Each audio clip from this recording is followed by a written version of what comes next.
Hello students, स्वागत है आपका एआई स्टडी ज्ञान पे। तो जैसे कि आप सबको पता ही कि आपकी इस चैनल पे बीएससी सेमेस्टर सेकंड की जो कि कोटा यूनिवर्सिटी पैटर्न के आधार पे क्लासेस चल रही है, जिसमें सबसे पहले हमने आपके अनंत स्पर्श यानी एसिम्प्टोट चैप्टर स्टार्ट करा है और आज इसकी 5th क्लास होने वाली है। इससे पहले 4 क्लासेस हो चुकी है। आई होप आप सभी स्टूडेंट्स ने जरूर देख लिया होगा। जिन भी स्टूडेंट्स ने इससे पहले की क्लास नहीं दे रखी तो इसके क्लासेस का लिंक आपको डिस्क्रिप्शन में मिल जाएगा। और जैसे कि आप सबको पता ही है कि अब इसके बाद आज इसकी जो यूट्यूब पर लास्ट आपकी क्लासेस होने वाली एज अ डेमो क्लासेस, हमने 5 क्लासेस आपकी डेमो क्लासेस के रूप में यूट्यूब पे प्रोवाइड कराइए। अब इसके बाद जितने भी क्लासेस है वो आपको ऐप पर, जो हमारा ऐप है एआई स्टडी ज्ञान के नाम से, उसमें आपको प्रोवाइड होने वाली। तो जिन भी स्टूडेंट्स ने अभी तक भी जो ऐप है एआई स्टडी ज्ञान के नाम से उसे डाउनलोड नहीं करा है तो जल्दी से डाउनलोड कर लीजिए और जो कोर्स है उसे भी परचेस कर लीजिएगा। काफी ज्यादा स्टूडेंट्स के हमारे पास कमेंट आ रहे थे, सर आप एक बार वीडियो में क्लास में बता दीजिएगा कि हमें कोर्स को परचेस किस प्रकार से करना है। तो थोड़ी सी हम समरी बता देते हैं किस प्रकार से आपको कोर्स को परचेस करना है। जैसा कि यहाँ पर आप अपनी स्क्रीन में यहाँ पर देख सकते हैं कि जैसे आप ऐप को ओपन करेंगे, जो आपको डिस्क्रिप्शन में लिंक मिल जाएगा, उस लिंक पे क्लिक करते ही आप ऐप को डाउनलोड कर लीजिएगा या आप गूगल प्ले स्टोर पे सर्च भी करेंगे एआई स्टडी ज्ञान के नाम से तो भी आपको वहां पर प्रोवाइड हो जाएगा। तो उसे सबसे पहले तो आपको इंस्टॉल कर लेना है, डाउनलोड कर लेना है। तो जैसे डाउनलोड करते हैं उसके बाद आपके सामने ये इंटरफेस आपको दिखाई देगा। इस इंटरफेस में सबसे पहले आपको लॉगिन करना होगा। ठीक है, लॉगिन आप 2 माध्यम से कर सकते हैं। अगर आपके पास व्हाट्सएप नंबर से भी यहाँ पर आप लॉगिन कर सकते हैं या फिर आप नीचे अगर आप मोबाइल नंबर से लॉगिन करना चाहते हैं तो नीचे आपको ऑप्शन दिखाई देगा यूज अनदर मेथड, आपको उस पर क्लिक करना है। जैसे आप इस पर क्लिक करेंगे तो यहाँ पर आपको अपना मोबाइल नंबर है वो फिल करना होगा। जैसे मोबाइल नंबर फिल करते उसके बाद आपके पास एक ओटीपी आएगा, ओटीपी को आपको फिल करना होगा। ओटीपी जैसे फिल करते हैं तो कुछ जनरल डिटेल्स आपको अपनी फिल करनी होगी, जैसे कि अपना नाम फिल करना होगा और अपनी ईमेल आईडी आपको फिल करनी होगी। जैसे आप फिल करते हैं तो आपका जो ऐप है वो आपका ओपन हो जाएगा और आप देख सकते हैं इस प्रकार का आपको इंटरफेस आपको दिखाई देगा। इस इंटरफेस के ओपन होते ही आपको जो हमारा कोर्स है बीएससी सेकेंड सेमेस्टर का, जो कि कोटा यूनिवर्सिटी के पैटर्न के आधार पर मैथ सब्जेक्ट का, वो आपको दिखाई देगा। जैसे कि यहाँ पर आप देख सकते हैं जिसकी प्राइस क्या रखी गई है। अभी जब आप वीडियो देख रहे हैं तो इसकी प्राइस यहाँ पर है 199 रुपीज़ इसकी प्राइस अभी रखी गई है, जो कि बाद में यहाँ पर बढ़ा भी जा सकती है। तो अभी यहाँ पर फिलहाल इसकी केवल प्राइस 199 रुपीज़ है। तो जैसे आप इस पे यहाँ पर बाय नाउ पे आपको क्लिक करना होगा। बाय नाउ पे क्लिक करेंगे तो यहाँ पर अंदर का इंटरफेस आपके सामने आ जाएगा। अब उसमें क्या करना होगा, जैसे आप उसे नीचे स्क्रॉल करेंगे आप देख सकते हैं उस जो ऐप में भी आपको काफ़ी सारी जो हमने यहाँ पे यूट्यूब पे क्लासेस आपको डेमो क्लासेस प्रोवाइड कराई है वो वहाँ पर भी आपको ऐप में दिखाई देगी। साथ में एक नोट्स का भी हमने जो ऑप्शन है उसे अनलॉक कर रखा है। आप नोट्स भी देख सकते हैं किस प्रकार से आपको नोट्स प्रोवाइड होने वाले हैं। तो आप उन डेमो क्लासेस को वहां पर भी देख सकते हैं। उसके बाद जितनी भी क्लासेस है वो ऐप में यहाँ पर हो जाएगी। तो आपको क्या करना है, इसे यहाँ पर बाय नाउ करने के लिए आप जैसे इसे नीचे स्क्रॉल करेंगे तो वहां पर आपको लास्ट में ऑप्शन दिखाई देगा आई एम इंटरेस्टेड का। क्या दिखाई देगा आपको, आई एम इंटरेस्टेड, ऐसा एक ऑप्शन दिखाई देगा। आपको उस पर क्लिक करना होगा। जैसे आप उस पर क्लिक करते हैं तो आपने जो आपका व्हाट्सअप नंबर है, यानी जो आपने नंबर फिल करा था लॉगिन करते समय, तो उससे अगर व्हाट्सअप बना होगा तो व्हाट्सअप पे और साथ में आपके एसएमएस पे यानी मैसेज के थ्रू आपके दोनों पे क्या होगा, एक लिंक प्रोवाइड कराया जाएगा आपको। और जैसे आप उस लिंक पे क्लिक करते हैं तो आपको वहाँ पे पेमेंट कर देनी है। तो जैसे आप चाहे तो यूपीआई से पेमेंट कर सकते हैं, फोन पे से, आप पेटीएम से, जिस भी माध्यम से आप करना चाहे, नेट बैंकिंग से, तो आपको पेमेंट कर देनी है। और जो आपका कोर्स है वो क्या हो जाएगा, आपका अनलॉक हो जाएगा और आप सभी क्लासेस देख सकते हैं। अगर तब भी आपको कोर्स यहाँ पर बाय करने में कोई परेशानी आती है तो आप हमें मैसेज कर सकते हैं। तो जो आपको ऐप एआई स्टडी ज्ञान के नाम से जो ऐप है उसमें ही आपको चैट बॉक्स का एक ऑप्शन दिखाई देगा, आप उस पर मैसेज कर दीजिएगा, हम उस पर रिप्लाई करके आपका सॉल्यूशन आपके कर देंगे। ठीक है, अगर जिन भी स्टूडेंट्स को दिक्कत आती है। तो आइए आज क्लास स्टार्ट करते हैं। आज क्लास नंबर 5 आपके होने वाली है। तो इससे पहले की जो 4th क्लासेस थी आप सबको पता है उसमें हमने आपके कौन कौन से मेथड कराए, आपके समांतर अनंत स्पर्श यानी पैरेलल एसिम्प्टोट्स के हमने काफी सारे क्वेश्चन के ऊपर बात कर ली।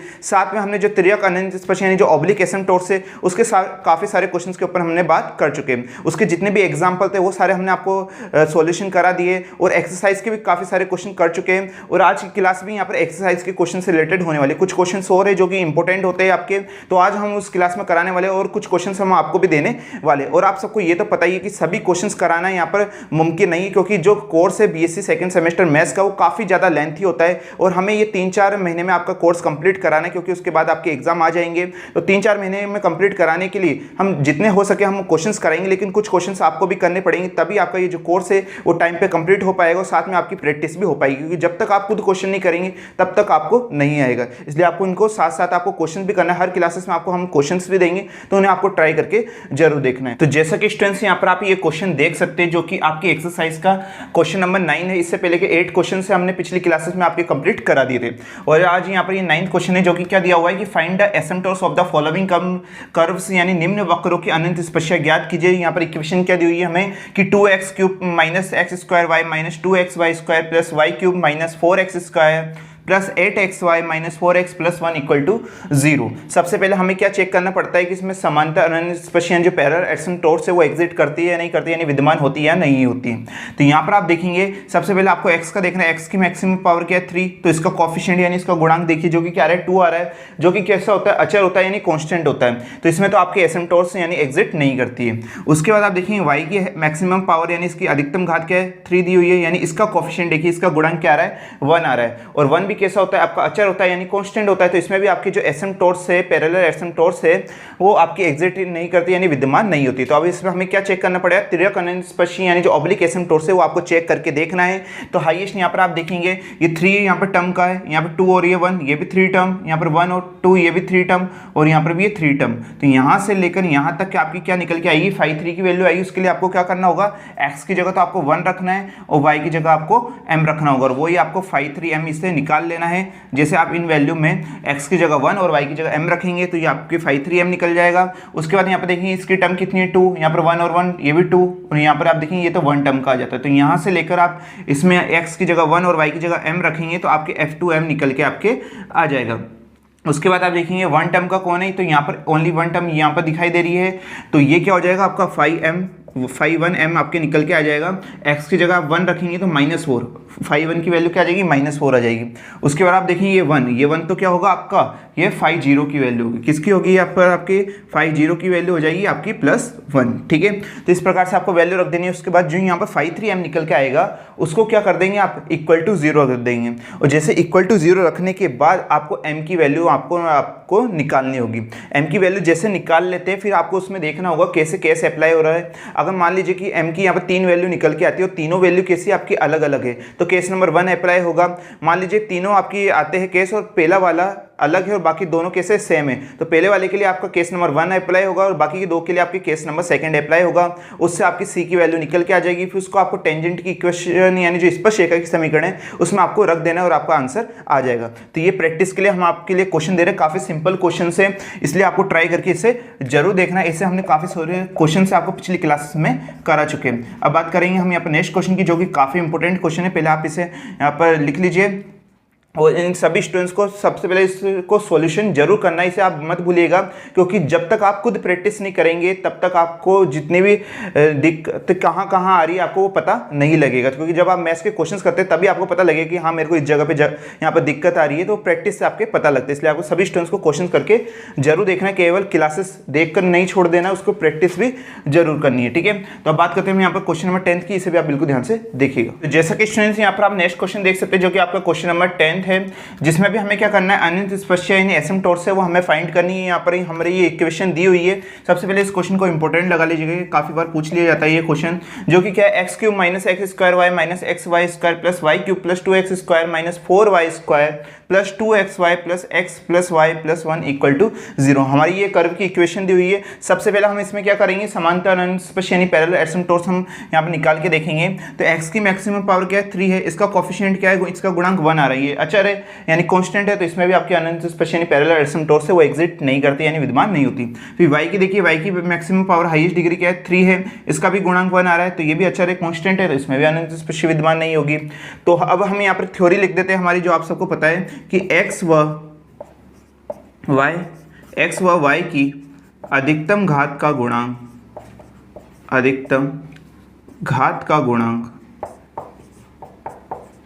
अचर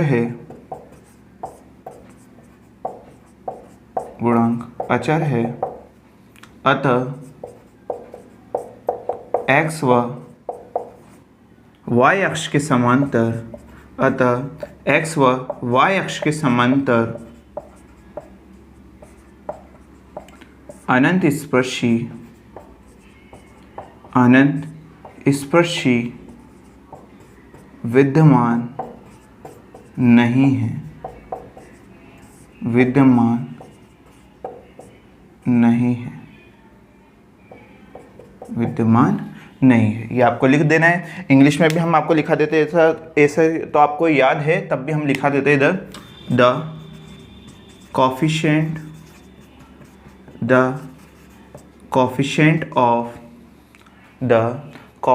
of highest degree, the coefficient of the highest degree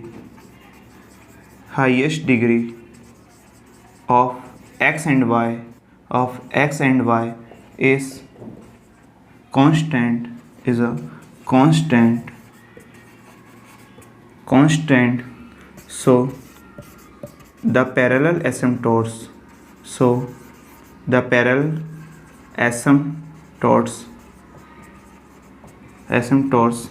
to x and y axis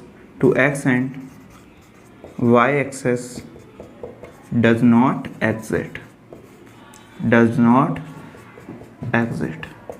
क्या आपको थ्योरी लिख देनी है, ठीक है। ये लिखना काफ़ी ज़्यादा जरूरी रहता है, मैंने आपको पिछली क्लासेस में भी बताया है। तो इसमें यहाँ पर आपको क्या लिखना होगा, त्रियक अनंत स्पर्शी यानी ऑब्लिक एसिम्प्टोट्स यहाँ पर आपको निकालना होगा। तो यहाँ पर आप देखिए किस प्रकार से होगा त्रियक अनंत स्पर्शी। पहले इसकी टर्म देखिए, x की कितनी टर्म है, यहाँ पर 3 है, यहाँ पर 2 टर्म और ये 1 टर्म, ये भी 3 टर्म, यहाँ पर 1 और ये 2, यानी टोटल 3 और ये भी 3 टर्म। तो यहाँ से लेकर यहाँ तक ये क्या हो जाएगा आपका 3 टर्म हो जाएगा। उसके बाद देखेंगे x की यहाँ पर 2 है, यहाँ पर y की 2 है, तो ये भी क्या हो जाएगा 2 टर्म हो जाएगी आपकी। और यहाँ पर ये भी आ रही है 2 टर्म, तो यहाँ से लेकर यहाँ तक की क्या होगी आपकी 2 टर्म होगी। अब यहाँ पर 1 आ रही है और ये भी 1 आ रही है, तो ये 1 टर्म का यहाँ पर आपके होने वाला है और 1 क्या होगा आपका 5 0 होगा, ठीक है। तो आपको सभी को लिख देना है। सबसे पहले क्या लिखेंगे हम 5 3m निकलेंगे। उसके पहले आप यहाँ पर लिख दीजिएगा कि x = 1 एंड y = m रखने पर, x = 1 एंड y = m रखने पर, तो यहाँ पर आप देखिएगा x की जगह 1 रखेंगे तो ये 1 हो जाएगा, या x की जगह 1 और y की जगह m रखेंगे तो क्या आ जाएगा आपका m यहाँ पर आपके आ जाएगा। और यहाँ पे x की जगह 1 और y की जगह m रखेंगे तो माइनस का m² आ जाएगा, और यहाँ पर y की जगह m रखेंगे तो क्या आ जाएगा आपके प्लस का m³ आपके आ जाएगा, जैसे कि यहाँ पर आप देख सकते हैं। अब इसे यहाँ पर इसकी जो पावर के अकॉर्डिंग हम यहाँ पर रख देते हैं, जो कि क्या है पहले m3 पावर आएगी, फिर यहाँ पर -2 पावर आएगी, फिर यहाँ पर आपकी 1 पावर आएगी, और फिर यहाँ पर ये लास्ट में कांस्टेंट वैल्यू है जो आपकी +1 यहाँ पर ये आपके आ जाती है। फिर हम 5/2m निकालेंगे। 5/2m में आपको क्या करना है, x की जगह 1 रखना है और y की जगह आपको x की जगह 1 और y की जगह m रखना है। तो x की जगह 1 रखेंगे तो क्या हो जाएगा 2 हो जाएगा, यहाँ पर y की जगह आप m रखेंगे तो माइनस का 4m² हो जाएगा। फिर यहाँ पर x की जगह 1 वही y की जगह m रखेंगे तो ये प्लस का 2m आपके हो जाता है, जैसे कि यहाँ पर आप देख सकते हैं। अब इसकी डिग्री के अकॉर्डिंग भी यहाँ पर आप इसे लिख सकते हैं, ठीक है। उसके बाद हम क्या निकालेंगे, यहाँ पर 5/1m निकालेंगे, 5/1m। तो 5/1m किस प्रकार से आएगा, x की जगह 1 और y की जगह m, तो क्या हो जाएगा ये 1 + m आपके हो जाएगा। फिर 5/1 की वैल्यू क्या है 1 है, ठीक है। इसका काफ़ी कम रोल होता है, तो यहाँ पर तब भी हम लिख देते हैं 5/1m का क्या होता है = 1 आपके आ जाता है, जैसे कि यहाँ पर आप देख सकते हैं। अब हमें क्या करना है कि इसकी मैक्सिमम क्या दी हुई है 5/3m, हमें यहाँ पर इसको हम =0 रख देते हैं। तो हम यहाँ पर रखते हैं, आप देखिएगा 5/3m = 0, जो कि क्या आया था 5/3 हमारे ये आया था m³ - m² - m +1। इसे हम यहाँ पर रख देते हैं m³ - m² -m +1 = 0, ठीक है। अब हम क्या करते हैं, पहले इधर कॉमन लेके देखते हैं, अगर कॉमन से आ जाता है तो बहुत बढ़िया बात है, नहीं तो हम आपको पता है हमने वो मेथड भी सिखा रखा है पहले, किस वैल्यू में यहाँ पर आपकी 0 हो रहा है, फिर उसके फैक्टर की मदद से हम इसके अदर फैक्टर निकालते हैं, ठीक है। तो यहाँ पर 2 में से हम क्या करेंगे m² को कॉमन ले लेंगे, तो यहाँ पर क्या आ जाएगा m-1 आ जाएगा, और यहाँ पर आप इनमें से हम -1 को कॉमन ले लेते हैं तो यहाँ पर भी m-1 आ जाएगा, जैसे यहाँ पर आप देख सकते हैं। अब इन दोनों में से हम क्या कर सकते हैं, m-1 है वो कॉमन आ रहा है, और ये क्या बन जाएगा m² - 1 यहाँ पर आपके हो जाएगा, और = 0 आ जाता है, ठीक है। जैसे यहाँ पर आप देख सकते हैं काफ़ी सिंपल क्वेश्चन चल रहा है ये। उसके बाद क्या होगा कि m² - 1 है, आप सबको पता है, मैंने पिछली भी कई क्लासेस में आपको बताया है। इसे हम क्या लिख सकते हैं m-1 और m +1 लिख सकते हैं। तो क्या हो जाएगा m-1 और ये हो जाएगा m-1 और एक बार ये m+1, यानी इस प्रकार से लिख सकते हैं। कौन सा फॉर्मूला लगता है, जो कि होता है आपका a² - b² का, जो कि क्या फॉर्मूला होता है a + b और एक a - b, ठीक है। तो उस फॉर्मूले से हमने इसे यहाँ पर लिख दिया है। अब हम इन सबको हम क्या करेंगे, सेपरेट = 0 रखेंगे और m की वैल्यू निकालेंगे। तो m-1 को =0 रखते हैं तो क्या आता है आपकी m = 1 आ जाता है। m माइनस वन को भी यहाँ पर इक्वल टू आपको 0 रखेंगे तो m इक्वल टू क्या आ जाएगा 1 आ जाएगा, और यहाँ पर भी m प्लस 1 आप इक्वल टू 0 रखेंगे तो क्या आ जाएगा आपके m इक्वल टू माइनस 1 आपके निकल के आ जाता है, जैसे यहाँ पर आप देख सकते हैं। अब यहाँ पर आप देखेंगे तो यहाँ पर m की वैल्यू क्या क्या आ रही है, एक तो आ रही है -1 और एक क्या आ रही है 2 बार +1 यहाँ पर आपकी आ रही है, तो m की 3 वैल्यू निकल के आई है। अब यहाँ पर आप देखेंगे कि जो पहली वैल्यू है -1 इन दोनों से क्या है अलग है, यानी नॉट इक्वल है, तो ऐसी कंडीशन में कौन सा केस लगेगा, हमारा केस नंबर 1 अप्लाई होगा -1 के लिए। फिर बाकी के जो 1 है यहाँ पर इसके लिए कौन सा केस अप्लाई होगा, क्योंकि दोनों बार 1 दिया हुआ है। और केस नंबर सेकंड हमारा क्या कहता है कि अगर हमारे m1 इक्वल टू m2 हो, यानी दो आपके जो रूट्स है मूल है एक जैसे हो, तो उसके लिए हमारा केस नंबर सेकंड अप्लाई होता है। तो -1 के लिए केस नंबर 1 अप्लाई करेंगे और 1 के लिए केस नंबर सेकंड अप्लाई हम करेंगे। सबसे पहले आप इसे नोट डाउन कर लीजिए वीडियो को पॉज करके, और ऐसे भी आपकी इसकी जो नोट्स की पीडीएफ है आपको रोज ही डेली आपको, आप सबको पता है जिन भी स्टूडेंट्स ने कोर्स परचेस कर रखा है तो उनको ऐप में जो एक नोट्स का ऑप्शन दिखाई देता है उसमें आपको जो रोज आपको हैंड रिटन नोट्स प्रोवाइड करा दिए जाते हैं, ठीक है। तो सबसे पहले आपको इसको नोट डाउन कर लेना, हम ऊपर का रफ कर देते हैं।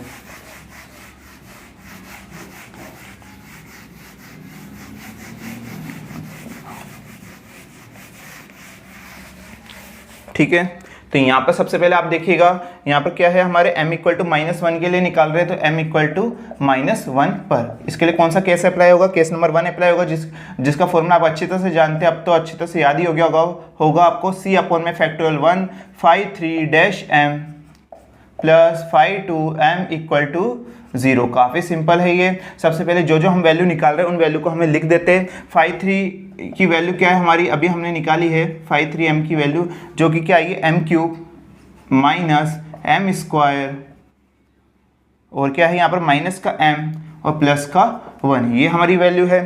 फिर आप देखेंगे phi2 की वैल्यू क्या है यहाँ पर हमारे, पहले इसका हम क्या करना होगा, डिफरेंशियल यानी अवकलन करना है, तो phi3m, तो यहाँ पर क्या होगा m³ का क्या हो जाता है 3m² हो जाएगा, और m² का क्या हो जाएगा माइनस का 2m हो जाएगा, और माइनस m का क्या हो जाता है आपका, यहाँ पर माइनस m का हो जाएगा आपके -1, और +1 तो कांस्टेंट यानी अच्छा, और इसका अवकलन यानी डिफरेंशियल तो आपका 0 हमेशा होता ही है। फिर phi2m की वैल्यू हम निकालेंगे। phi2m की वैल्यू क्या दी हुई है हमारे, अभी शुरुआत में हमने निकाला था, जो कि आपके 2 - 4m² + 2m, तो इसे हम लिख देते हैं 2 - 4m² + 2m, ठीक है, यहाँ पर हमारे आ गया है।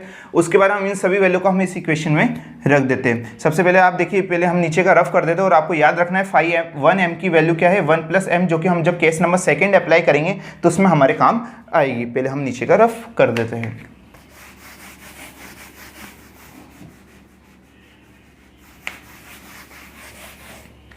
ठीक है, तो यहाँ पर इन वैल्यू को रखिए। c अपॉन में फैक्टोरियल 1 है, फैक्टोरियल 1 को हम लिख भी सकते हैं, नहीं भी। phi3 m की वैल्यू क्या है, अभी हमने निकाली थी, जो कि क्या आई है 3m² माइनस 2m माइनस 1, ठीक है। फिर प्लस phi2 की वैल्यू क्या है, तो यहाँ पर आप देखेंगे 2 - 4m² + 2m, और किसके इक्वल हो जाएगा, ये 0 के इक्वल आपके हो जाता है। अब आपको क्या करना है, m की जगह क्या वैल्यू रखनी है, -1 वैल्यू रखनी है। जब भी आप वैल्यू रखते हैं तो आपको साइन का ध्यान जरूर रखना है, क्योंकि काफ़ी ज़्यादा स्टूडेंट्स यहाँ पर ही गलती कर देते हैं, जिससे उनकी बाद में एसिम्पटोट्स यानी जो अनंत स्पर्शी निकल कर नहीं आ पाती है, ठीक है।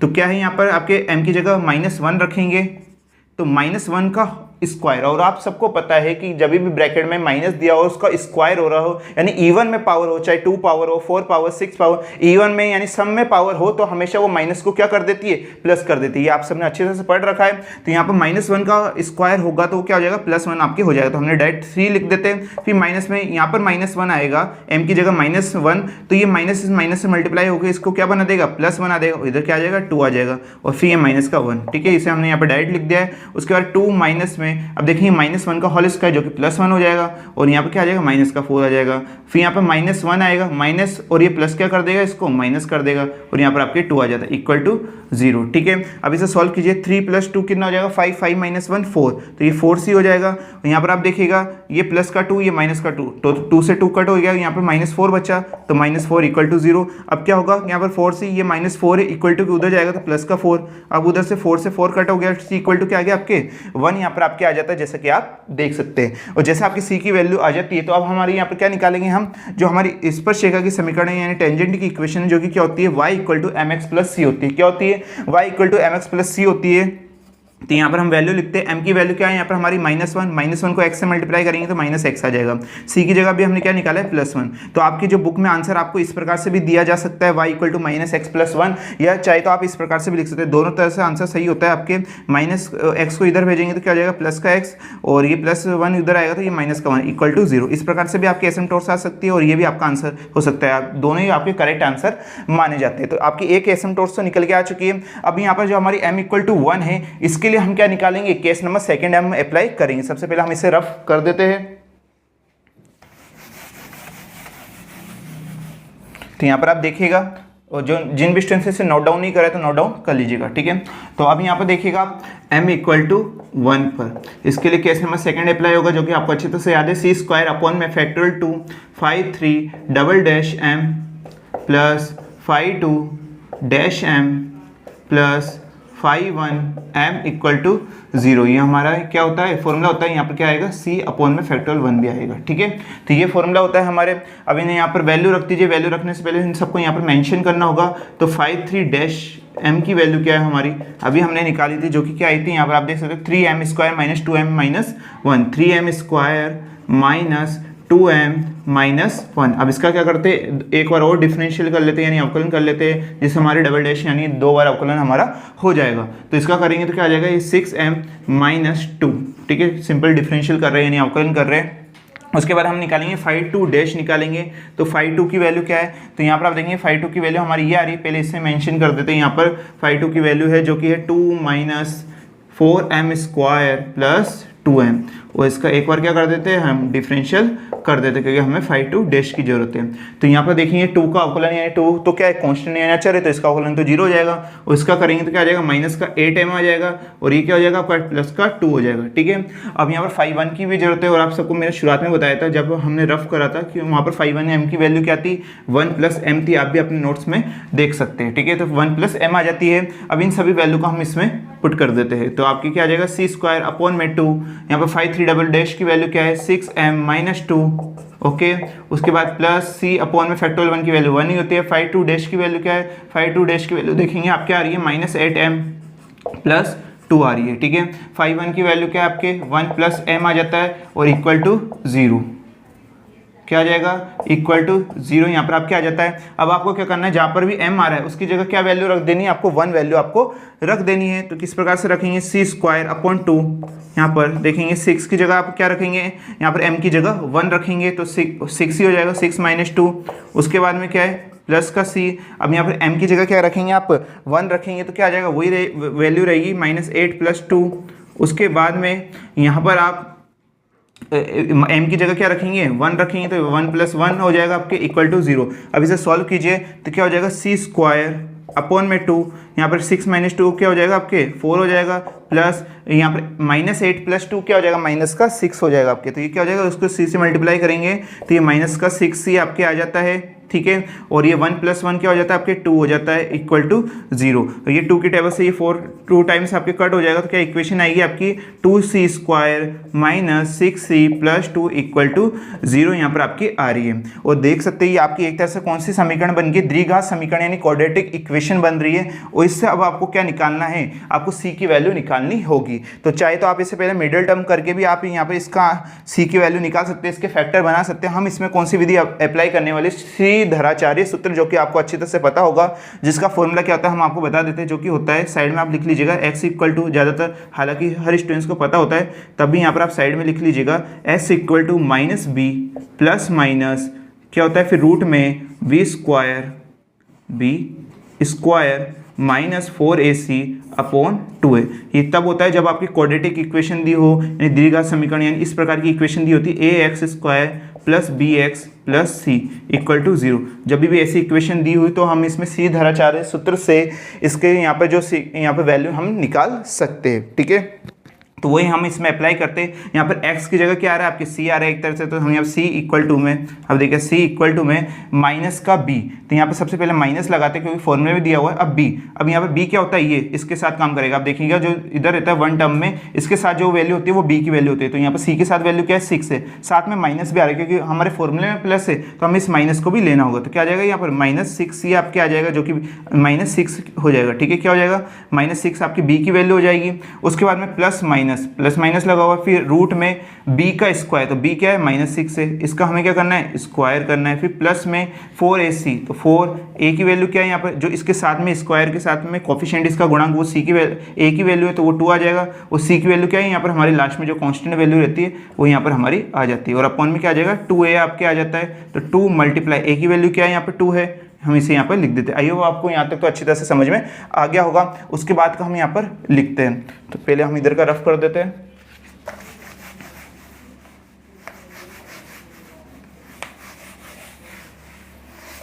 उसके बाद स्टूडेंट्स यहाँ पर देखिएगा, अब इसे हम सॉल्व करते हैं। तो सबसे पहले तो आपको क्या कर देना है, यहाँ पर माइनस कर देना है, क्योंकि यहाँ पर देख सकते हैं -4ac है, तो यहाँ पर माइनस आएगा, ये थोड़ा सा करेक्शन कर लेना है जो कि यहाँ पर गलती हो गई थी। उसके बाद c इक्वल टू में यहाँ पर आप देखिए माइनस माइनस क्या हो जाएगा, प्लस का 6 हो जाएगा, फिर प्लस माइनस, फिर क्या आ रहा है आपके रूट में 6 का स्क्वायर, -6 का स्क्वायर क्या हो जाएगा आपके 36 हो जाएगा, तो 36 लिख देते हैं। उसके बाद में आप देखेंगे -4 × 2 क्या हो जाएगा 8 × 2 आपके 16 हो जाएगा। और अपॉन में क्या आ जाएगा आपके देखेंगे 2 × 2 क्या होता है 4 होता है। फिर से सॉल्व कीजिए, c इक्वल टू में 6 प्लस माइनस 36 में से 16 माइनस होएगा तो क्या आ जाएगा आपके 20 आ जाएगा, क्या आ जाएगा 20 आ जाएगा, और अपॉन में 4 आ जाता है। अब आपको ये जो रूट है यहाँ पर आप देखिएगा, रूट में यहाँ पर आपके क्या दिया हुआ है 20 दिया हुआ है। इसे सॉल्व कीजिए, जिसका मान क्या होता है आपके 2√5 होता है। क्या होता है 2√5 होता है। आप काफ़ी ज़्यादा स्टूडेंट्स को पता है किस प्रकार से निकाला जाता है, लेकिन हो सकता है कुछ स्टूडेंट्स को नहीं पता हो, तो हम आपको बता देते हैं कि 20 का रूट किस प्रकार से होगा। सबसे पहले आप इसका क्या कर लीजिए, फैक्टराइजेशन कर लीजिए। तो इसका गुणनखंड किस प्रकार से होगा 20 का, आप देखिएगा, तो जिसका भी आप निकालना चाहते हो उस प्रकार से आपको लिख देना है, उसका फैक्टराइजेशन कर देना है। तो 2 की टेबल में 10 टाइम आएगा, फिर 2 की टेबल में 5 टाइम आएगा, 5 की टेबल में 1 टाइम आएगा। अब देख सकते हैं यहाँ पर 2 का क्या बन रहा है, पेयर बन रहा है, यानी इसका युग्म बन रहा है, तो इसे हमें एक बार लिख देना है। और 5 का कोई पेयर नहीं बन रहा है, यानी इसका कोई युग्म नहीं है, तो इसको हमें रूट में लिख देना है। तो क्या आ जाता है हमारे 2√5 वैल्यू निकल के आ जाती है। अब इसे सॉल्व किस प्रकार से करते हैं, तो आप देखिएगा 2 को उसी 2 से मल्टीप्लाई कीजिए 4, और 4 को अंदर 5 वाले से, अंदर जो भी वैल्यू होगी उससे मल्टीप्लाई कीजिए 20, तो आप देख सकते हैं √20 यहाँ पर आ रहा है। तो इस प्रकार से आपको निकालना होता है, और आप इस प्रकार से चेक भी इसे कर सकते हैं। ठीक है, तो जितने भी कभी भी ऐसी वैल्यू आ जाती है जिसका परफेक्ट रूट नहीं होता है, तो उसमें हमें इस प्रकार से वैल्यू इसकी निकालनी होती है, जिससे हम इसका सॉल्यूशन कर पाए। ठीक है, अब यहाँ पर आप देखेंगे c इक्वल टू में 6 आ रहा है, इधर 2 आ रहा है, तो इन दोनों में से हम क्या कॉमन ले सकते हैं, 2 को कॉमन ले सकते हैं। 2 को कॉमन लिया तो इधर ब्रैकेट में क्या आ जाएगा 3 प्लस माइनस, और इधर √5 बच जाएगा, और अपॉन में 4 आ जाता है। अब ये 2 से ये 4 2 टाइम्स आपके कट हो जाएगा, और क्या निकल के आ जाएगा आपका c की वैल्यू यहाँ पर आपकी आएगी 3 प्लस माइनस √5 अपॉन 2, ये आपकी c की वैल्यू आपके निकल कर आ जाती है। अब देखिए प्लस माइनस में आ रही है, इसका मतलब c की कितनी वैल्यू आई है, हमारी 2 वैल्यू आई है, यानी एक वैल्यू तो आएगी आपकी 3 प्लस √5 अपॉन 2, और एक आई है आपकी 3 माइनस √5 अपॉन 2, तो 2 वैल्यू निकल के आएगी। तो इसे एक ही बारी में हम रख देते हैं, y equal to mx plus c आपकी टेंजेंट की इक्वेशन होती है, यानी स्पर्श रेखा की समीकरण, जिसमें हम y इक्वल टू m की वैल्यू क्या है, m की वैल्यू हमने 1 पे निकाली थी, तो 1 को x से मल्टीप्लाई करेंगे तो x आ जाएगा। और c की वैल्यू क्या है यहाँ पर अभी हमने निकाली 3 प्लस माइनस √5 अपॉन में 2, तो ये हमने यहाँ पर वैल्यू निकाली है, जैसा कि आप देख सकते हैं। और ये क्या आ जाता है हमारा फाइनल आंसर आ जाता है। चाहे तो आप इन्हें अलग अलग भी कर सकते हैं, यानी एक वैल्यू होगी आपकी x प्लस 3 प्लस √5 अपॉन 2, और एक वैल्यू होगी x प्लस 3 माइनस √5 अपॉन 2। ठीक है, आपकी बुक में आंसर इस प्रकार से दिया हुआ है, तो हमने भी इस प्रकार से यहाँ पर आपके लिख दिया, जैसा कि यहाँ पर आप देख सकते हैं। तो ये क्वेश्चन आपका अच्छी तरह से सॉल्व हो गया है। ये क्वेश्चन काफी इंपॉर्टेंट होता है, तो इसकी एक बार आप प्रैक्टिस जरूर कर लीजिएगा। अब बात करते हैं हम यहाँ पर नेक्स्ट क्वेश्चन की। सबसे पहले आप इसे नोट डाउन कर लीजिए, फिर हम नेक्स्ट क्वेश्चन के ऊपर बात करते हैं।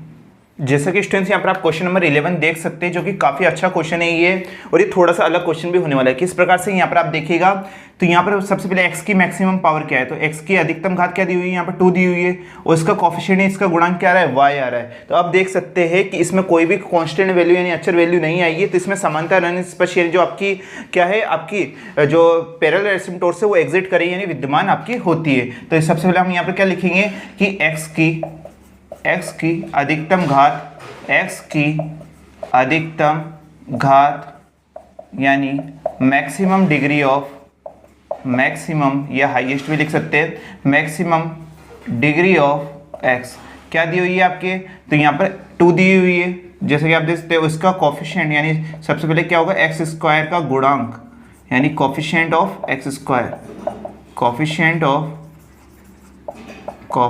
ऑफ एक्स स्क्वायर जो कि क्या दिया हुआ है उसका है यहाँ पर y दिया हुआ है, ठीक है। और जो भी कॉफिशिएंट यानी गुणांक आता है उसको हम क्या कर देते हैं इक्वल टू 0 रख देते हैं, तो y इक्वल टू 0। यहाँ पर आपकी एक क्या चुकी है एसिम्पटोस यानी अनिर्दिष्ट निकल कर आ जाती है, जैसे यहाँ पर आप देख सकते हैं, ओके। उसके बाद किस प्रकार से निकाला जाएगा, तो यहाँ पर आप देखिएगा अब यहाँ पर क्या होगा y की अधिकतम घात, y की अधिकतम घात यानी मैक्सिमम डिग्री ऑफ y, जो कि क्या दिया हुआ है हमें मैक्सिमम डिग्री इसकी देखेंगे तो y की मैक्सिमम पावर क्या है यहाँ पे 3 आ रही है, तो 3 लिख देंगे तो क्या हो जाएगा ये एक्स क्यूब का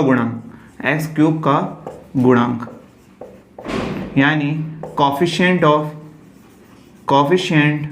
ऑफ एक्स क्यूब, जो कि क्या आता है आप देखेंगे एक्स क्यूब का कॉफिशिएंट 1 आ रहा है जो कि कांस्टेंट वैल्यू है यानी अचर है, तो इसमें आपकी अनंत स्पर्श यानी पैरेलल एसिम्पटोट्स से वो एग्जिट नहीं करेंगे यानी विद्यमान नहीं होगी। तो y के सापेक्ष आपकी विद्यमान नहीं होती है, विद्यमान नहीं है, यहाँ पर आपको लिख देना है कि जो समानता अनंत स्पर्शी यानी पैरेलल एसिम्पटोट्स से वो एग्जिट नहीं करती है, does not exit, okay.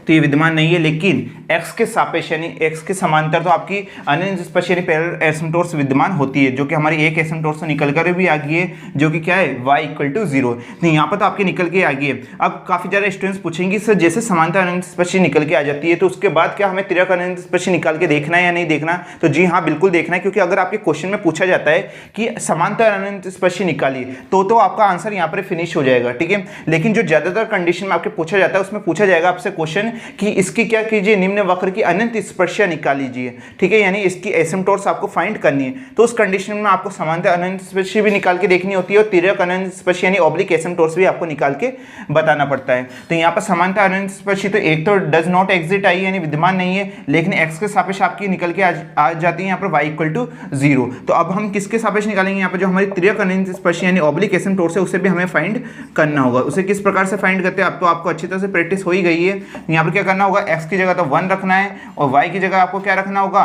m आपको रखना होगा on putting x equal to 1 and y equal to m, okay. तो यहाँ पर आप देखिएगा तो यहाँ पर पहले टर्म देखिए y की मैक्सिमम टर्म यहाँ पर क्या है 3 है, ये 2 और ये 1 ये भी 3 हो गया, यहाँ पर ये 1 और 2 ये भी 3 हो जाता है। तो यहाँ से लेकर यहाँ तक ये 3 टर्म का आपका हो जाएगा। तो 5,3m निकालेंगे, सबसे पहले क्या निकालेंगे 5,3m निकालेंगे। वहाँ पर आपको x की जगह 1 रख देना है और y की जगह आपको m रख देना है। y की जगह m रखेंगे तो क्या हो जाएगा ये m क्यूब हो जाएगा, जैसे कि आप देख सकते हैं x की जगह 1 रखेंगे y की जगह m रखेंगे तो प्लस का m हो जाएगा। उसके बाद में यहाँ पर x की जगह 1 y की जगह m रखेंगे तो प्लस का 2m स्क्वायर हो जाएगा, जैसे कि यहाँ पर आप देख सकते हैं। और यहाँ पर क्या आएगा आपके ये इक्वेशन यहाँ पर आ जाती है, ठीक है। उसके बाद में क्या होगा हमें यहाँ पे इसको इसकी डिग्री के अकॉर्डिंग रख देते हैं 5,3m equal to m cube, फिर यहाँ पर 2 डिग्री का आएगा प्लस 2m स्क्वायर, फिर ये 1 डिग्री का आएगा प्लस का m। फिर अभी हमें क्या निकालना होगा 5,2m निकालना होगा। तो ये 5,2m किस प्रकार से होगा, तो आप देखेंगे 2 डिग्री का इधर कुछ आ ही नहीं रहा है, 2 टर्म का कुछ है ही नहीं यहाँ पर। तो 2 टर्म का अगर नहीं है तो 5,2m हमारे क्या होगा 0 होगा। फिर हम क्या निकालेंगे 5,1m निकालेंगे। तो आप देखिए 5,1m क्या होगा, तो यहाँ पर y की पावर यहाँ पर क्या है 1 दी हुई है, तो ये 1 टर्म का होगा। तो y की जगह हमें m रख देना है, तो क्या निकल के आ जाएगा -m आ जाएगा आपके 5,1 की वैल्यू। और 5,0 क्या होगा आपका 1 होगा, 5,0 क्या होगा 1, यानी जो भी कांस्टेंट वैल्यू रह जाती है अचर वैल्यू वो आपकी 5,0 की वैल्यू होती है। तो 5,0m आपके निकल के आता है 1, तो आपकी ये सभी वैल्यू निकल के आ जाती है। तो यहाँ पर आप देखिएगा अब हमें यहाँ पर जो इसकी मैक्सिमम 5,3 है इसको हमें इक्वल टू 0 रख देना है। 5,3m इक्वल टू 0, आपको इसी के नीचे ये इक्वेशन लिखनी है, हम यहाँ पर साइड में लिख रहे हैं। 5,3m क्या आ जाएगा आपके 0 की इक्वल आ जाता है। तो यहाँ पर क्या लिखा हुआ है 5,3m में आपके m की power 3 plus 2m square plus m equal to 0। यहाँ पर ये हमारी इक्वेशन है।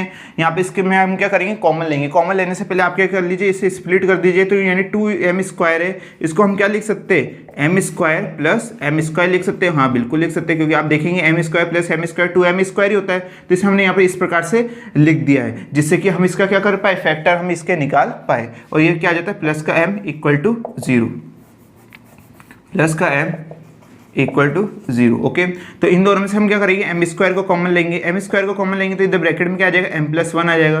इन दोनों में से हम क्या कॉमन ले सकते हैं, एम कॉमन ले सकते हैं। एम कॉमन लेंगे तो इधर क्या आ जाएगा आपके, एम प्लस 1 इधर भी आपके आ जाता है, जैसे कि यहाँ पर आप देख सकते हैं। अब इधर भी एम प्लस 1 आ रहा है और इधर भी एम प्लस 1 आ रहा है, तो इस कंडीशन में एम प्लस 1 क्या हो जाएगा आपके, कॉमन आ जाता है। तो एम प्लस 1 को हमने कॉमन ले लिया, तो इधर ब्रैकेट में क्या बच जाएगा, m square plus m equal to 0। क्या बच जाएगा, m square plus m equal to 0। अब इन्हें सेपरेट दोनों को हम इक्वल टू 0 रख देते हैं। एम प्लस 1 को इक्वल टू 0 हम रखेंगे, एम प्लस 1 इक्वल टू 0, तो क्या आएगा आपकी एम की वैल्यू -1 आ जाती है। अब इसको भी हमें इक्वल टू 0 रख देना है, m square plus m equal to 0। अब क्या होगा, आपके एम स्क्वायर है, ये प्लस का एम उधर जाते हैं, किसका हो जाएगा, इक्वल टू उधर जाती है, माइनस का हो जाएगा। अब यहाँ पर एक पावर से आपकी एक पावर यहाँ पर कट जाएगी, यानी एम से एम वैल्यू कट हो जाएगी, तो क्या बच जाएगा यहाँ पर, एम इक्वल टू क्या बच जाएगा, -1। तो यहाँ पर भी -1 वैल्यू आती है और यहाँ पर भी -1 वैल्यू आपके निकल के आती है। यानी m की कितनी वैल्यू निकल के आती है आपकी, -1, -1, यहाँ पर 2 वैल्यू आपके निकल कर आती है। अब यहाँ पर आप एक चीज और कर सकते थे कि यहाँ पर आप इन दोनों में से m को कॉमन ले लेते, तो ब्रैकेट में क्या बन जाता है आपके, m प्लस 1 बन जाता, जिससे आपके एक तो आता है m इक्वल टू 0 और एक क्या आता है आपका m इक्वल टू -1 आता, जिससे आप पर आपकी m की वैल्यू 0, यानी 3 आपकी m की वैल्यू निकल के आती है। लेकिन आप देख सकते थे कि अगर आप m की वैल्यू 0 निकालते तो ऑटोमेटिक आपकी c की वैल्यू भी क्या निकल के आती, 0 ही यहाँ पर आपकी आती। तो m की वैल्यू भी 0 और y की वैल्यू, यहाँ पर c की वैल्यू भी क्या 0, तो y की वैल्यू आपकी क्या निकल के आती है, टेंजेंट की इक्वेशन यानी स्पर्श रेखा की समीकरण 0 निकल के आता है। यानी अनंत स्पर्श कौन सी आती है आपकी, y इक्वल टू 0, और वो तो हमने पहले ही हमारी यहाँ पर निकाल ली है, जैसे यहाँ पर आप देख सकते हैं। इसलिए हमने यहाँ पर इसे इस प्रकार से करा है, तो m की कितनी वैल्यू निकल के आ जाती है आपकी, 2 वैल्यू आपकी निकल कर आ जाती है। अब 2 रूट से 2 मूल है, वो कैसे निकल के आए आपके, एक जैसे निकल के आए, -1 और -1। इस कंडीशन में आपको कौन सा केस लगने वाला है, केस नंबर जो सेकंड है उसे हम अप्लाई करके बताएंगे। तो इसे हम यहाँ पर रफ कर देते हैं। तो सबसे पहले तो आप इसे नोट डाउन कर लीजिए, ठीक है, वीडियो को पॉज करके नोट डाउन कर लीजिए। अब इसे हम रफ कर देते हैं और लास्ट में हम यहाँ पर ये y इक्वल टू 0 अनंत स्पर्श से भी हम लिखेंगे, क्योंकि एक एसिम्पटोट से हमारे शुरुआत में निकल के आ गई है।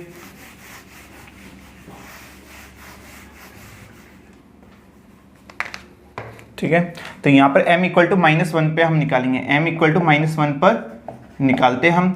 तो यहाँ पर क्या होगा आप देखिएगा, इसका कौन सा केस लगेगा, केस नंबर सेकंड, सी स्क्वायर अपॉन में फैक्टोरियल 2, यहाँ पर 5 3 डैश m प्लस 5 2, अब c अपॉन में फैक्टोरियल 1 और क्या लगेगा इसका dash m plus 5 1 m equal to 0।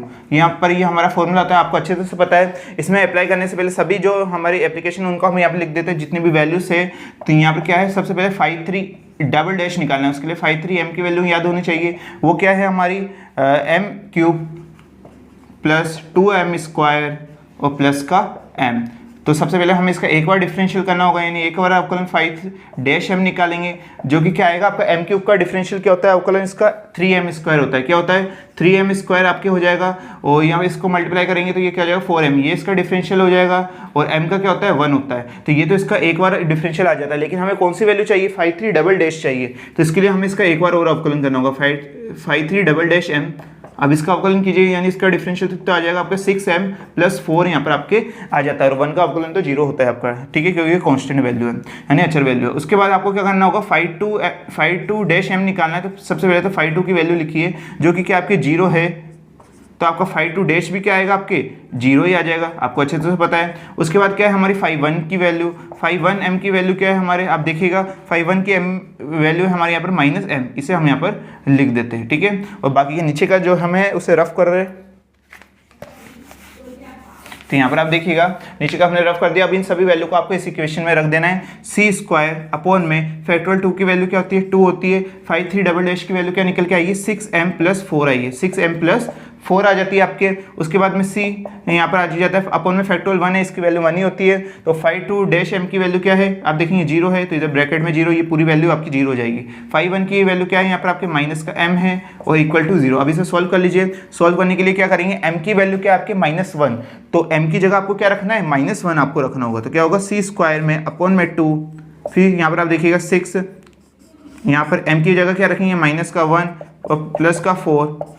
अब यहाँ पर ये वैल्यू तो पूरी 0 हो जाएगी, तो इसे हम नहीं लिखते, और ये प्लस माइनस का m इक्वल टू 0। और अभी इसे सॉल्व कीजिए, सी स्क्वायर अपॉन में 2, ये क्या हो जाएगा 6, ये हो जाएगा माइनस का 6 प्लस 4 यहाँ पर आपके हो जाता है माइनस का, और यहाँ पर क्या आएगा आपका m की जगह माइनस का 1 इक्वल टू 0 आ जाता है। हम यहाँ पे इसे सॉल्व कीजिए, सी स्क्वायर अपॉन में 2 माइनस 6 प्लस 4 क्या हो जाएगा आपका माइनस का 2 हो जाएगा, और ये क्या आ जाएगा यहाँ पर ये माइनस माइनस प्लस प्लस का 1 इक्वल टू 0। अब ये 2 से 2 कट जाएगा यहाँ पर 1 टाइम, तो इक्वेशन क्या बन जाएगी आपकी minus c square plus 1 equal to 0। क्या आता है minus c square plus 1 equal to 0। अब बाकी का हम उधर करते हैं, पहले इसे नीचे यहाँ पर रफ कर देते हैं।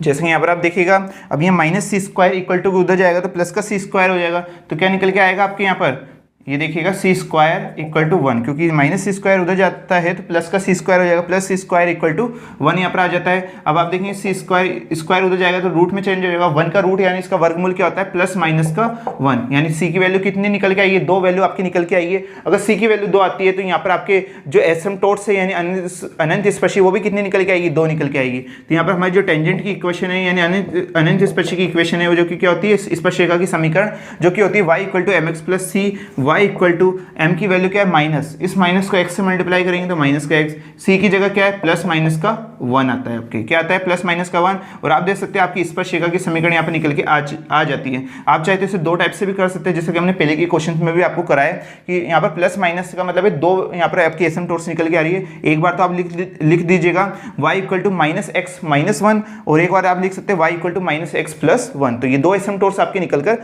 आ जाएगी। तो लास्ट में आपको सभी एसिम्पटोट्स आपको लिख देनी है, जैसे कि हमने आपको हर वीडियो में बताया, लास्ट में आपको लिखना भी जरूरी होता है अनंत स्पर्शीय। क्या लिखना है, अनंत स्पर्शीय यानी एसिम्पटोट्स, एसिम्पटोट्स।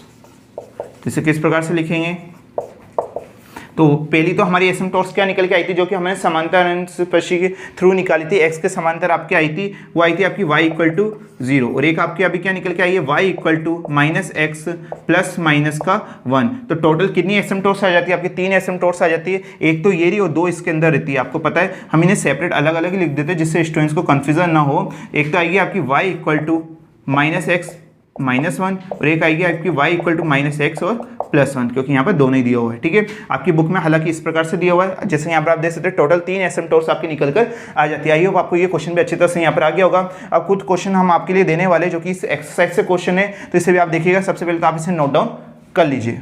तो जैसे कि स्टूडेंट्स यहाँ पर आप ये 2 क्वेश्चन देख सकते हैं जो कि आपकी एक्सरसाइज के क्वेश्चन है, क्वेश्चन नंबर 12 और क्वेश्चन नंबर 13। इनको आपको ट्राई करके जरूर देखना है, इसी टाइप के आपके ये क्वेश्चंस होंगे। सबसे पहले आपको समांतर अनंत स्पर्शी निकाल के देखना है, उसके बाद आपको त्रियक अनंत स्पर्शी यानी सबसे पहले आपको पैरेलल एसिम्पटोट्स निकालना है, उसके बाद आपको ऑब्लिक एसिम्पटोट्स आपको यहाँ पर इसमें निकाल के देखना होगा। ठीक है, तो सभी स्टूडेंट्स को प्रैक्टिस के लिए इन क्वेश्चन को जरूर करना है, काफी अच्छे क्वेश्चन है ये। ठीक है, अगर कोशिश करने के बाद भी किसी भी स्टूडेंट्स को इस क्वेश्चंस में दिक्कत आती है तो आप सबको बताइए, जैसे आप जो हमारे ऐप एआई स्टडी ज्ञान के नाम से, तो उसमें जैसे आप कोर्स परचेस करेंगे तो आप ऑटोमेटिक एक ग्रुप में जुड़ जाते हैं। यहाँ पर ऐप में ही बीएससी सेमेस्टर सेकंड मैथ्स के नाम से, उसमें आप जो इसके डाउट है आप पूछ सकते हैं कि सर हमें एक्सरसाइज इतने का यहाँ पर ये क्वेश्चंस नहीं आए, आप उसकी इमेजेस भी वहाँ पर भेज सकते हैं। तो जैसे हम इसका सॉल्यूशन है आपको प्रोवाइड करा देंगे अगर किसी भी स्टूडेंट्स को दिक्कत आती है तो, या आप हमें पर्सनल मैसेज भी कर सकते हैं, जो चैट बॉक्स है उसमें आप हमें पर्सनल भी ये क्वेश्चंस आप पूछ सकते हैं। ठीक है, तो किसी भी स्टूडेंट्स को अगर दिक्कत आती है तो सभी स्टूडेंट्स को ट्राई करके जरूर देखना है। सबसे पहले आप प्रैक्टिस जरूर कीजिएगा, इन्हें ट्राई करके जरूर देखिएगा। जितने भी हम काफी सारे इसके क्वेश्चंस करा चुके हैं तो आपको दिक्कत नहीं आने वाली है। अब बात करते हैं हम यहाँ पर नेक्स्ट क्वेश्चन जो कि है आपका क्वेश्चन नंबर 14। ये किस टाइप से होगा तो उसे आप यहाँ पर देखिएगा। तो जैसा कि स्टूडेंट्स यहाँ पर आप ये क्वेश्चन देख सकते हैं जो कि थोड़े से अलग टाइप के क्वेश्चन है, आपकी एक्सरसाइज के क्वेश्चन है कि prove that the following curves have no asymptotes. हमें यहाँ पर ये से सिद्ध करना है कि सिद्ध कीजिए कि निम्न वक्रों के कोई अनंत स्पर्शी नहीं है। यानी आपको क्वेश्चन दिया जाएगा, उसमें क्या होगी आपकी कोई सी भी एसिम्पटोट्स यहाँ पर आपकी नहीं होगी, यानी एग्जिट नहीं करेगी, यानी विद्यमान नहीं होगी, उससे आपको प्रूव करके बताना है, यानी उसको सिद्ध करके बताना है। तो ये क्वेश्चन किस टाइप से हो गए, तो यहाँ पर इसमें एक्सरसाइज के आपके 2 क्वेश्चन दिए हुए, एक क्वेश्चन हम आपको कराने वाले और एक क्वेश्चन हम आपके लिए देने वाले। तो यहाँ पर आप देखिएगा किस प्रकार से करना है, आप बिल्कुल ध्यान से देखिएगा इसको। x की पावर 4, y की पावर 4, और इससे भी हम यहाँ पहले क्वेश्चन को ही लिख लेते हैं यहाँ पर सॉल्यूशन में, x square minus y square. उसके बाद क्या है x की पावर 4 प्लस y की पावर 4। अब ए स्क्वायर को एक्स स्क्वायर से मल्टीप्लाई करेंगे तो क्या आ जाएगा a square x square, a square को वाई स्क्वायर से मल्टीप्लाई करेंगे तो क्या आ जाएगा ए स्क्वायर वाई स्क्वायर। यहाँ पर आप क्या आ जाता है, अभी जो दोनों वैल्यू इसको इक्वल टू के इधर ले आएंगे तो इनके साइन क्या हो जाएंगे, चेंज हो जाएंगे। X square plus y square, ये इधर आते हैं माइनस का ए स्क्वायर एक्स स्क्वायर, और ये इधर आते ही प्लस का ए स्क्वायर और वाई स्क्वायर आ जाता है, और ये किसके हो जाता है, इक्वल टू 0 आपके आ जाता है, जैसे कि यहाँ पर आप देख सकते हैं। अब यहाँ पर आपको क्या करना है, सबसे पहले इसमें समांतर अनंत यानी जो पैरेलल एसिम्पटोट्स है वो आपको निकालना होगा। तो यहाँ पर आप देखेंगे सबसे पहले एक्स की मैक्सिमम पावर क्या है, इधर 4 आ रही है। अब देखिए जितने भी हमने क्वेश्चंस करे थे उसमें मैक्सिमम पावर आपकी 3 आ रही थी, किसी में 2 आ रही थी, लेकिन पहला ऐसा क्वेश्चन आया जिसमें मैक्सिमम पावर क्या आ रही है आपकी 4 आ रही है। तो यहाँ पर देखिए एक्स की मैक्सिमम पावर क्या आ रही है, 4 आ रही है, उसका कोफिशिएंट क्या है, इसका गुणांक 1 है, तो ये क्या हो जाएगा आपका अचर यानी कॉन्स्टेंट, यानी इसमें समांतर अनंत स्पर्शी आपकी एग्जिट ही नहीं करती यानी विद्यमान नहीं होती। अब y की भी ऐसे ही हाल है कि y की मैक्सिमम पावर 4 है, इसका गुणांक यानी इसका कोफिशिएंट क्या रहा है 1, यानी ये भी अचर है, तो इसमें भी आपकी जो पैरेलल एसिम्पटोट्स है यानी समांतर अनंत स्पर्शी वो आपकी एग्जिट नहीं करते यानी विद्यमान नहीं होती है। तो वही थ्योरी हमें सबसे पहले लिख देना है, उसके बाद हम क्या निकालेंगे, तिर्यक अनंत स्पर्शी ऑब्लिक एसिम्पटोट्स हम निकाल के बताने वाले। और ये तो आपको पता ही कि उसमें भी आपकी एग्जिट नहीं करेगी तिर्यक अनंत स्पर्शी में भी, क्योंकि क्वेश्चन ही हमें ये दिया हुआ है कि आपको सिद्ध करना है कि इसमें कोई अनंत स्पर्शी नहीं है। तो इसका आंसर तो आपको पहले से पता है, लेकिन हमें इसे सॉल्व करके भी बताना होता है। तो थ्योरी आपको वही लिख देनी है, हम यहाँ पर आपको बता देते हैं, चलो लिखा ही देते हैं कि एक्स व वाई की अधिकतम घात का गुणांक अचर है, अधिकतम घात का गुणांक अचर है, अतः एक्स व वाई अक्ष के समांतर, अनंत स्पर्शी विद्यमान नहीं है, अनंत स्पर्शी विद्यमान नहीं है, ठीक है। इंग्लिश में भी आपको लिख देना है, तो यहाँ पर इंग्लिश में आप लिखिएगा the coefficient of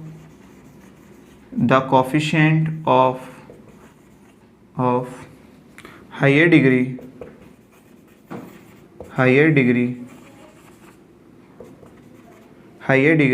of x and y is a constant, so the parallel asymptotes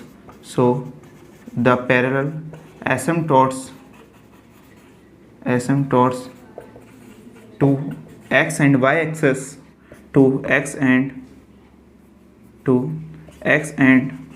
y axis does not exist,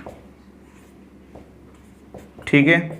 तो ये हमने यहाँ पर थ्योरी लिख दी है। अब हम इसमें तिर्यक अनंत स्पर्शी निकाल के आपको बताते हैं।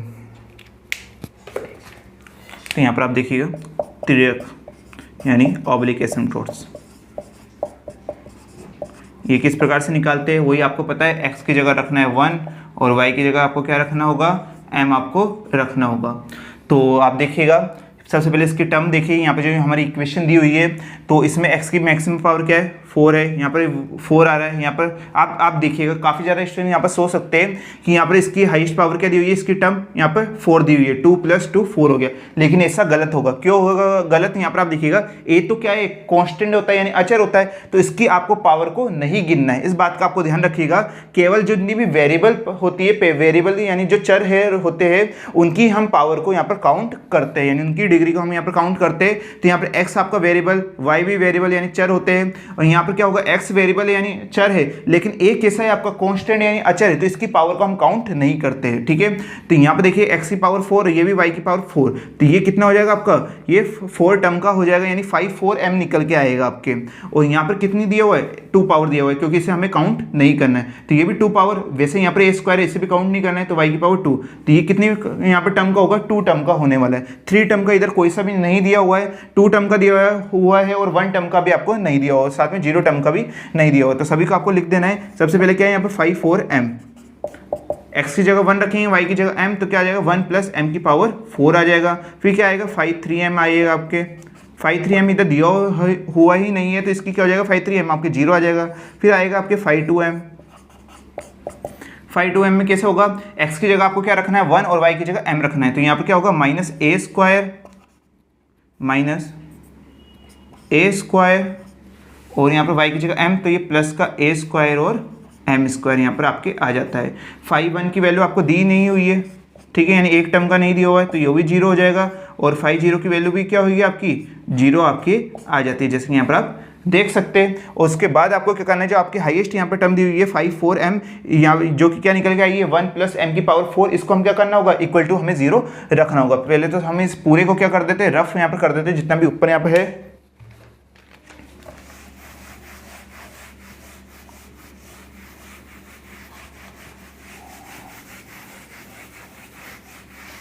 तो जैसे कि स्टूडेंट यहाँ पर आप देखिएगा हाईएस्ट पावर क्या है यहाँ पर 5,4m है, तो इसको हम क्या कर देंगे इक्वल टू 0 रख देंगे। 5,4m इक्वल टू 0 हम रख देते हैं। अब देखिए यहाँ पर क्या आ रहा है 1 + m की पावर 4, हाईएस्ट पावर क्या है 4 है, तो m की पावर 4 इससे हम आगे लिख देंगे m की पावर 4 + 1 इक्वल टू 0, जैसे कि यहाँ पर आप देख सकते हैं। अब इसके हमें फैक्टर निकालने हैं, तो इसलिए फैक्टर निकालने के लिए हमें क्या करना होगा, या तो इसमें कुछ सब्ट्रैक्शन कीजिए या कुछ एडिशन कीजिए। तो यहाँ पर हम एडिशन करके देखते हैं क्या है, यहाँ पर m की पावर 4 2m² + 1, अगर हम ऐसा 2m² इसमें ऐड कर देते हैं तो ये किसी का फॉर्मूला बन जाएगा, अभी हम आपको बताएंगे। और यहाँ पर आप देखिएगा अगर कोई चीज़ आप ऐड करते हैं तो उसको आपको क्या करना होता है, सब्ट्रैक्शन भी करना होता है, यानी माइनस भी करना होता है, जिससे कि आपकी जो इक्वेशन है वो बैलेंस में बनी रहती है। तो 2m² अगर हमने ऐड कराए तो 2m² हम माइनस भी यहाँ पर करेंगे, ठीक है।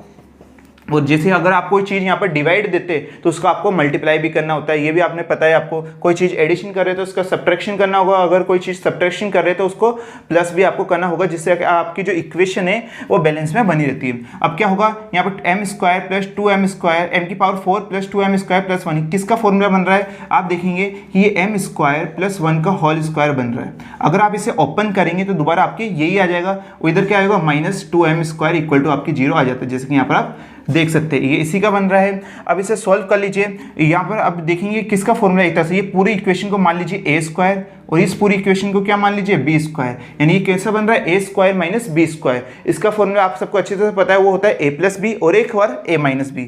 तो वही हम यहाँ पर अप्लाई करते हैं। अब देखिएगा m² + 1 और साथ में इधर से हम यहाँ पे प्लस लेंगे। आप देखिएगा इस पूरे का होल स्क्वायर, इस पूरे का क्या होल स्क्वायर हमें मानना है, तो ये 2 है वो क्या हो जाएगा √2, क्योंकि √2 का स्क्वायर क्या होता है आपके 2 होता है यहाँ पर। यानी हम आपको एक और शॉर्ट में बता देते हैं कि ये एक तरह से पूरी वैल्यू हमने क्या मानी है a² मानी है, ये पूरी वैल्यू क्या आपके b² है। तो अगर ये b² है तो ये तब बनेगा जब यहाँ पर क्या हुआ √2 का m², यानी आप देखिएगा अगर ये √2m का होल स्क्वायर होगा तभी क्या बनेगा b का स्क्वायर, यानी b की वैल्यू क्या है यहाँ पर √2m आप यहाँ पर आपके होगी, क्योंकि आप देखिएगा जब इसे सॉल्व करेंगे √2 का स्क्वायर 2 आ गया, m का स्क्वायर m² हो गया, ठीक है। तो यहाँ पर क्या आ गया a + b और a - b, तो यहाँ पर देखिएगा a + b में क्या होगा, ये तो पूरी a की वैल्यू है m² + 1 और ये क्या हो जाएगा यहाँ से आपका √2m आपके निकल कर आ जाता है। तो ये एक फैक्टर आया है और एक क्या आएगा आपके m² + 1 और एक और क्या आएगा माइनस में, जैसे कि यहाँ पर आप देख सकते हैं, ठीक है। यहाँ पर इसे हमने यहाँ पर लिख दिया है और साइड में आपने कौन सी आइडेंटिटीज लगाई है तो उसे भी आप लिख सकते हैं। हाँ यहाँ पर आप देखिए कौन सी सरसमीका लगाई है, यहाँ पर हमने a² - b² वाली सरसमीका लगाई है, जो कि होती है आपकी a + b और एक बार होती है a - b। तो ये सर्वसमीका हमने लगाई है जहां हमने इस पूरे को a मान लिया और इस पूरे को b मान लिया। b किस प्रकार से होगा √2m का होल स्क्वायर, तभी तो आपकी ये ओपन होकर ये बनेगा, जैसे कि यहाँ पर आप देख सकते हैं। तो ये तो पूरी a की वैल्यू, ये b की वैल्यू, a + b और एक बार a - b। आई होप आपको ये आ गया होगा और इक्वल टू क्या होगा 0, और सर्वसमीका को आपको लास्ट में यहाँ पर लिख देना है, ठीक है। अब यहाँ पर क्या करेंगे, अब इन दोनों को सेपरेट इक्वल टू 0 भी रखेंगे तो क्या होगा m² + 1 + √2m इक्वल टू 0, और ये इससे भी हम इक्वल टू 0 रख देंगे m² + 1 - √2m इक्वल टू 0, ठीक है। अब यहाँ पे इनकी टर्म के अकॉर्डिंग इससे रख देते हैं, यहाँ पर 2 टर्म है, यहाँ पर आप देखेंगे 1 टर्म आ रही है तो इसको टर्म के अकॉर्डिंग रख देते हैं, यानी इसकी पावर के अकॉर्डिंग। तो √2m + 1 इक्वल टू 0 और ये भी क्या हो जाएगा m² माइनस का √2m + 1 इक्वल टू 0, जैसे कि यहाँ पर आप देख सकते हैं। पहले हम नीचे का यहाँ पर रफ कर देते हैं।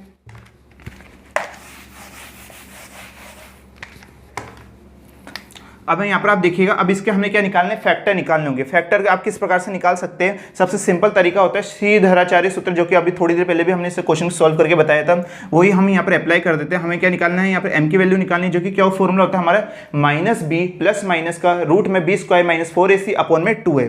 तो यहाँ पर क्या आएगा फॉर्मूला में b की जगह क्या है √2 है, ठीक है, फिर प्लस माइनस आपके आ जाता है, फिर क्या आता है √2 का स्क्वायर यानी b का स्क्वायर यानी √2 का स्क्वायर, ठीक है। तो यहाँ पे देखिए √2 का स्क्वायर, फिर -4, a की जगह क्या आएगा, इसके आगे कोफिशिएंट 1 है और यहाँ पर भी क्या आएगा c की जगह भी 1 है, अपॉन में 2 है, यहाँ पर कोफिशिएंट 1 है तो ये a की वैल्यू हो जाती है। m इक्वल टू क्या आ जाएगा आपके माइनस का √2 प्लस माइनस √2 का स्क्वायर क्या हो जाएगा 2 हो जाएगा, 2 माइनस में इसको मल्टीप्लाई करेंगे तो 4 अपॉन में 2 यहाँ पर आप क्या आ जाता है, फिर क्या होगा m इक्वल टू माइनस में √2 प्लस माइनस। अब आप देखिएगा कि यहाँ पर 2 - 4 यानी माइनस में रूट में वैल्यू आ जाती है माइनस का 2, और आपको पता ही है कि जब भी आपके रूट में अगर वर्गमूल में आपकी माइनस की वैल्यू आ जाती है तो वो कैसा हो जाता है, आपका काल्पनिक हो जाता है यानी इमेजिनरी हो जाता है। और आप अच्छी तरह से जानते हैं कि इमेजिनरी की कंडीशन में कभी भी आपकी जो अनंत स्पर्श यानी एसिम्प्टोट्स है वो एग्जिट नहीं करती है। तो यहाँ पर हम क्या लिख देंगे, काल्पनिक। क्या लिख देंगे हम यहाँ पर, काल्पनिक यानी इमेजिनरी, और यहाँ पर हम क्या लिख देंगे कि जो हमारी समानता यहाँ पर जो अनंत स्पर्श है वो विद्यमान नहीं है यानी डज नॉट एग्जिट, जैसे यहाँ पर आप देख सकते हैं। उसके बाद स्टूडेंट्स यहाँ पर आप देखिएगा, यहाँ पर अभी इसके यहाँ पर हमने m की वैल्यू निकाली, अब इस मान से भी हम m की वैल्यू निकालेंगे, लगभग इसके भी वही आएगी, माइनस में √2 फिर प्लस माइनस, यहाँ पर क्या होगा आपके, यहाँ पर आप देखिएगा यहाँ पर बाहर माइनस लगा हुआ है तो, और यहाँ पर पहले से फॉर्मूले में माइनस बाहर आता है तो माइनस माइनस क्या हो जाएगा आपके प्लस हो जाता है, तो इस कारण यहाँ पर प्लस आ जाता है। फिर √2 का स्क्वायर यानी -√2 का स्क्वायर आएगा आपके, फिर यहाँ पर क्या आएगा माइनस का 4ac आता है। तो यहाँ पर देखिएगा a की वैल्यू भी यहाँ पर 1 है और b की वैल्यू भी, यहाँ पर c की वैल्यू भी 1 आ रही है तो हम डायरेक्ट इधर 4 लिख देते हैं, और अपन में 2 है तो a की वैल्यू 1 है तो यहाँ पर क्या आ जाएगा 2 ही आ जाएगा, जैसे कि हमने यहाँ पर भी करा था। अब यहाँ पर क्या होगा, m equal to √2 plus minus, यहाँ पर क्या होगा √2 का स्क्वायर क्या हो जाएगा 2 - 4 आपकी क्या हो जाएगा माइनस का 2 हो जाएगा, यानी रूट में क्या आ जाता है आपके माइनस आ जाता है, जो कि कैसा आ जाएगा आपके काल्पनिक आ जाएगा, ये भी √2 प्लस माइनस 2 आयोटा अपॉन में 2 है, ठीक है। आयोटा मतलब ये काल्पनिक है, काल्पनिक यानी इमेजिनरी आ जाता है, ये भी काल्पनिक यानी इमेजिनरी। और इमेजिनरी की कंडीशन में आपको अच्छी तरह से हमने शुरुआत तो क्लास में आपको बता दिया था, कभी भी किसी का यहाँ पर वैल्यू कांस्टेंट आ जाता है तो यहाँ पर तो भी अनंत स्पर्शी विद्यमान नहीं होती है, और अगर आपकी कैसे आ जाती है इमेजिनरी आ जाती है यानी काल्पनिक, तो भी आपके अनंत स्पर्शी यानी पैरेलल एसिम्प्टोट्स है वो एग्जिट आपके नहीं करते। तो यहाँ पर हम क्या लिख देंगे, विद्यमान नहीं है, विद्यमान नहीं, अनंत स्पर्शी विद्यमान नहीं है, यानी जो एसिम्प्टोट्स है वो डज नॉट एग्जिट, जैसे यहाँ पर आप देख सकते हैं। और हमने शुरुआत में हमें एक क्वेश्चन प्रूफ ही क्या करना था, इसमें आपके अनंत स्पर्शी एग्जिट नहीं करती है, और आपने देखा कि इसमें समांतर अनंत स्पर्शी भी नहीं आती है और तिर्यक अनंत स्पर्शी भी नहीं आती है, यानी इसमें आपकी पैरेलल एसिम्प्टोट्स भी नहीं आई है, और आपकी जो आपकी ऑब्लिक एसिम्प्टोट्स है वो भी आपकी निकल कर नहीं आती है। तो ये क्वेश्चन हमारा क्या हो जाता है, प्रूफ यहाँ पर हो जाता है। ये आपको ये क्वेश्चन आ गया होगा। अब एक क्वेश्चन है हम आपके इसी टाइप का क्वेश्चन है जिसमें भी आपको प्रूफ करना है कि इसमें अनंत स्पर्शी विद्यमान नहीं है यानी एग्जिट नहीं है, वो क्वेश्चन हम आपको देने वाले पे, तो आप इसे नोट डाउन कर लीजिए। तो जैसा कि स्टूडेंट्स यहाँ पर आपकी एक्सरसाइज का ये लास्ट क्वेश्चन देख सकते हैं जो कि क्वेश्चन नंबर 15 है। इसमें भी हमें यही सिद्ध करना है कि इसमें जो अनंत स्पर्शियाँ यानी जो एसिम्प्टोट्स है वो एग्जिट नहीं करती यानी विद्यमान नहीं करती। जैसा हमने क्वेश्चन नंबर 14 करा था वैसे ही क्वेश्चन नंबर 15 है, और ये क्वेश्चन हमने आपके लिए दिया है जो कि आपको प्रैक्टिस करके देखना है। जैसा क्वेश्चन नंबर 14 करा था वैसा का वैसा ही होगा, तो सभी स्टूडेंट्स को प्रैक्टिस करके इसको जरूर देखना। अगर आपको नहीं आता है तो आप जो चैट बॉक्स है ऐप में उसमें आप हमें कमेंट करके बता दीजिएगा, ठीक है। हम इसका सॉल्यूशन आपको प्रोवाइड करा देंगे, लेकिन आपको सभी स्टूडेंट को ट्राई करके जरूर देखना, बिना ट्राई आप यहाँ पर मैसेज मत कीजिएगा। सभी स्टूडेंट को पहले ट्राई जरूर करना, अगर नहीं आता है तो उसके बाद हमें बता दीजिएगा, ठीक है।